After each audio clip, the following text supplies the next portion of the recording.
Mercury retrograde shadow take 7,000. A week ago, I was not sitting in an office, and actually none of us were. It was me, Kristen, from Magic Mushrooms in the Crystal Garden, and Violet and her beloved Michael from Collective Dimensions. If we wanted to, we could have sat around a table, ordered some coffee, sat under fluorescent lights, and talked about future plans, made some lists, and called it productive.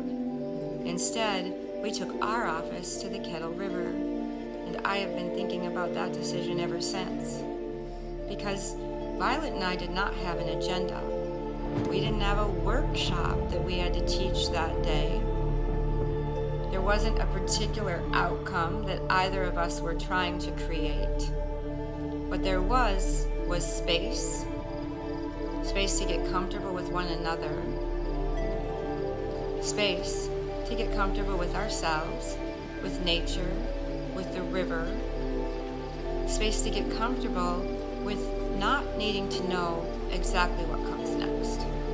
I think that's harder right now than most people realize. We live in a culture that wants a plan for everything. What's the goal? What's the strategy? What's the timeline? What's your bottom line? And yet some of the most important conversations in my life have happened when nobody was trying to control where the conversation was going. So we wandered the river. We sat among sandstone walls that have been shaped by water for longer than humanity has been here, and much longer than humanity will be in the end. That sandstone will be here still. We worked with crystals. We built grids. We shared pieces of ourselves. And somewhere along the way, the river shifted the energy. Not because there was a breakthrough, but because she teaches flow. She teaches release, and we relaxed. Any expectations that anyone walked in with were completely gone at that point. And what was left was 3 human beings sitting beside a river, trying to understand how to move through this moment of time with some integrity. At one point, I looked across the river, and it had become a mirror. The sky was reflected so perfectly that it was impossible to tell where one ended and the other began. People talk about scrying mirrors as tools for seeing. We use them here. Standing there, I found myself wondering if nature had always been the original scrying mirror. Of course she had. Not because it tells us the future, because it gives us a chance to see ourselves more clearly. The river wasn't asking anything from us.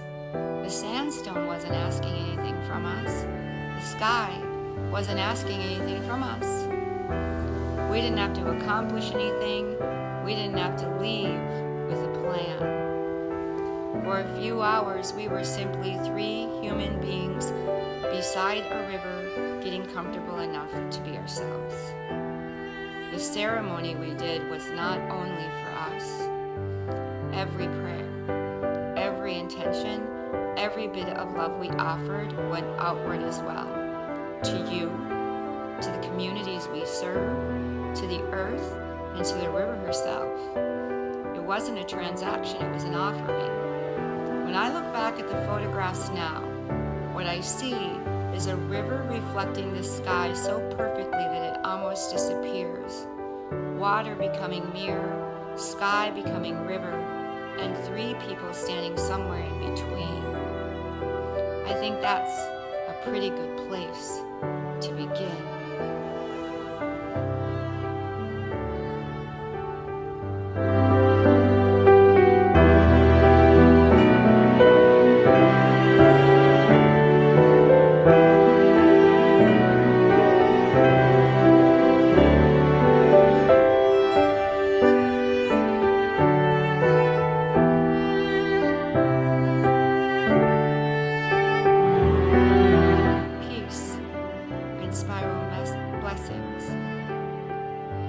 Magic Mushrooms in the Crystal Garden, Zimmerman, Minnesota.